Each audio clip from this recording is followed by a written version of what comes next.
the ESGE, and therefore I guess my task is now to tell you about the ESG Fellowship Program. So ESGE is a professional society that was founded in 1964 and represents now 49 or 50 national societies, endoscopic national societies from Europe and countries surrounding Europe.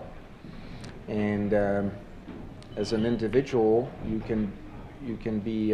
need to be a member of the society to be eligible for the ESG Fellowship, and you can become a member individually. Or in some countries, and the number is increasing of these countries, you can have something that we call now dual membership. So you are offered to be a member of your national society, and at the same time you can become a member of ESGE.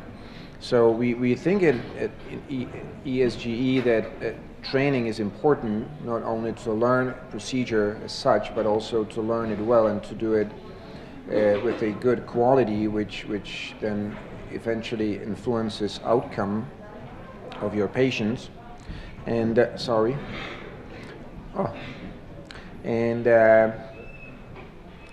ESGE has several training activities. The most important, the largest one now being ESG Days. And fellowship grants are one of the activities that the ESGE has. So what are the ESGE fellowship grants? These grants are granted to young people. The age limit is 40 that want to undertake further training in endoscopy in a foreign country or in another country, in another center. And the training takes place in centers that are recognized by ESGE. You will receive, if you're granted a fellowship, financial support. We'll talk about details later. And there are two training options, two modules that we have. And the first one is called Module 1, where it's called Basic Training with Experts, and this is a training where you go and observe. There is no hands-on training here. You can go for a period of up to 4 weeks, and it used to be different, but now the conditions changed last year, and the financial support is 1,300 euros. It used to be more, but the amount was reduced in order to allow more people to be granted a fellowship. We'll see why later. Again, the applicant needs to be 40 years as of January 1st of the year for which you apply. So if you apply now for next year, so you should not be older than 40 as of January 1st of next year. You need to be proficient in English. In some situations, it may be sufficient if you're proficient in French or German, if you go to train into a French or German center. And if you do go to Japan, we also have some Japanese training centers, then the financial support here will be greater. It used to be done that ESGE was responsible for finding accommodation for you and then paying for this accommodation. This was very complicated, so this has changed also, and now it's your own task to find your accommodation. We can assist you with it, and you will get some money to cover this accommodation. The Module 2 training is hands-on training for a period of up to 3 months. 6 months, I'm sorry, 3 to 6 months. Most people will go for 3 though. And here you should be exposed to hands-on training in procedures that you select to train in. So the financial support here is greater, and the age requirement is the same, and you need to be you need to have completed Module 1 training to be able to apply for Module 2. So look at the application process now. So there is a web-based, very simple application to apply. You see it here. So it just requires some basic data on you, and what we see here on the right-hand side is what you need to be able to apply. So you need to be a trained endoscopist already. So this is not for trainees. There is an ongoing discussion, especially with the young endoscopist group now, which is a group by itself and a part and an activity within ESGE, that this training should be open also for trainees, but that has not happened yet. So you need to be trained in basic endoscopy already. You need to have a certification for this. You need to have a reference from your employer. You need to have your CV, some sort of document of proficiency in English, which is now required, and this is all that you need. So there are 22 units in Europe now, or 23. Not only in Europe, one is in Egypt, so in Europe and Egypt. And then we also have 6 units in Japan. These were added later, 2 years ago. And you can select and make it, priority for you where you would like to go and train. And there is a booklet that you can read, and you can look at each unit, what they do and how much of different procedures they do, and this information is updated every year, so you can get an idea, where it would be best to get your training. So this is an example of 3 units here out of all the other ones.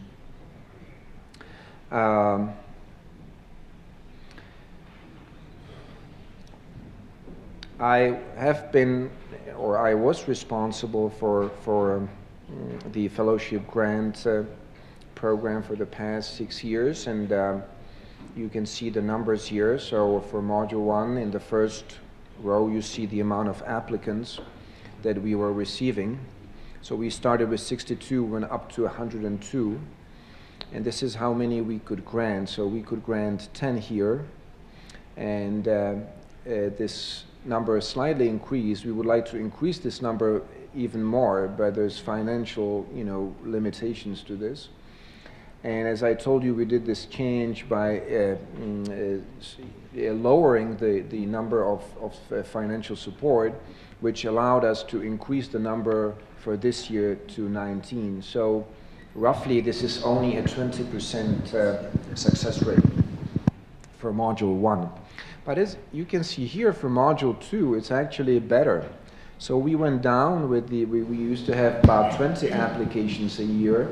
It went down last year to 10, and we were able to grant 5 grants. So this is 50%, which is very good for 3 to 6 months of hands-on training in very prestigious endoscopy centers. So this is encouraging. Again, you need to do first Module 1 to be allowed to apply for Module 2. The selection process is complicated. To select 19 people out of 102 is difficult. We don't have we have some information on the applicants, but not really much. There's no interview done.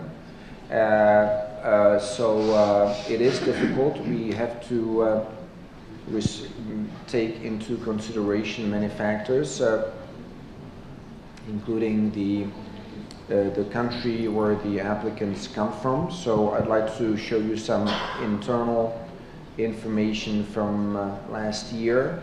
So these are the 19 people that were granted Module 1 training, and these are the 5 people, and they were granted Module 2 grants, and out of the 19 plus 5, there were actually 3 people from Romania. So Romania was very strong in the amount of applications, and also was then actually acknowledged by a large amount of people who were granted a grant. So I think that training abroad is very important, not only that in some cases you can learn procedures that you cannot learn at home, which is the case for many of the trainees, but also just doing, even if you see what you do at home, being abroad in a different country, in a different environment, I think is very helpful, very useful. So it's definitely beneficial, I think. So I'd like to encourage you to apply. The deadline for next year is approaching, and I'm very glad that there are so many applications from Romania and that you were able to satisfy a lot of them.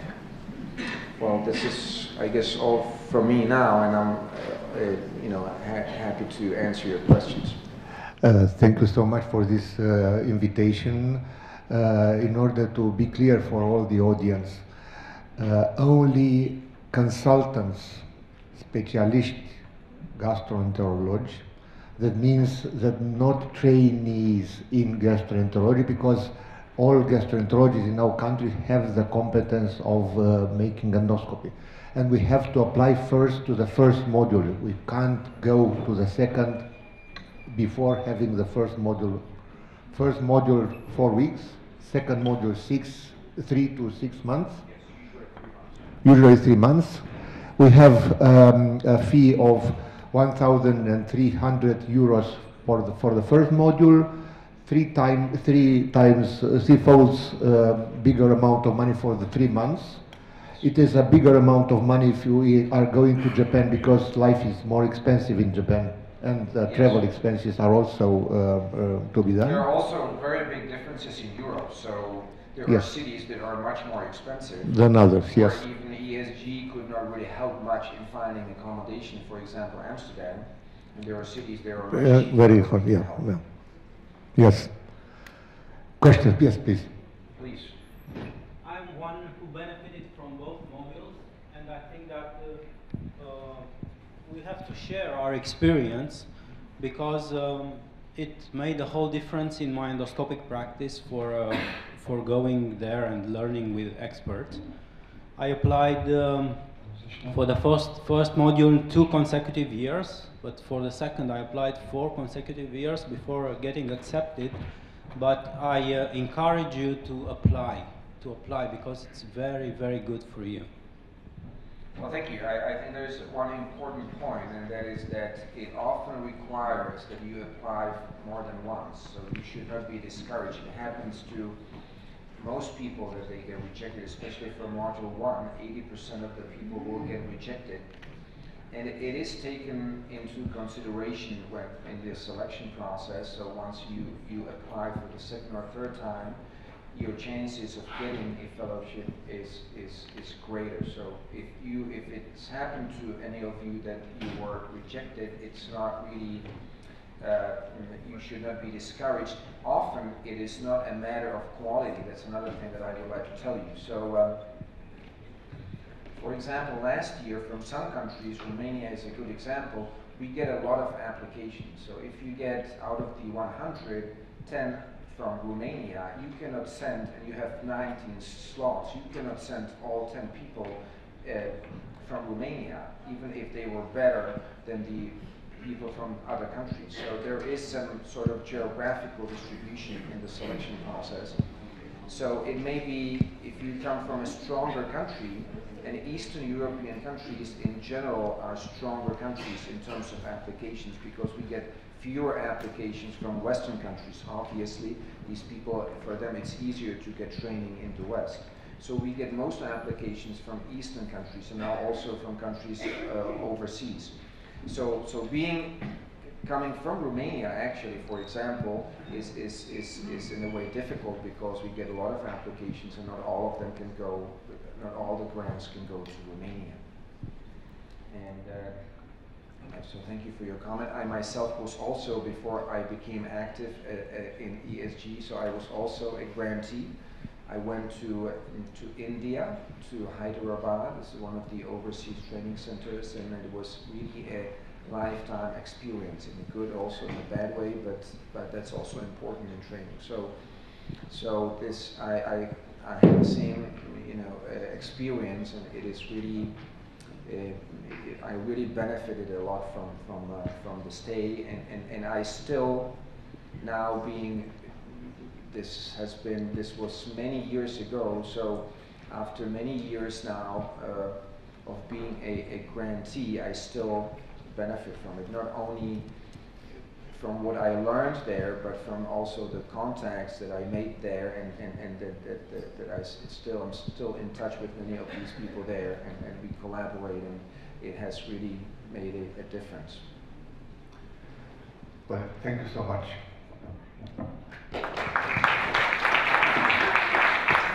And now our problem is to have the tools to work when we come back in Romania, to have the tools. And now I invite Volker Hausmann from Boston Scientific to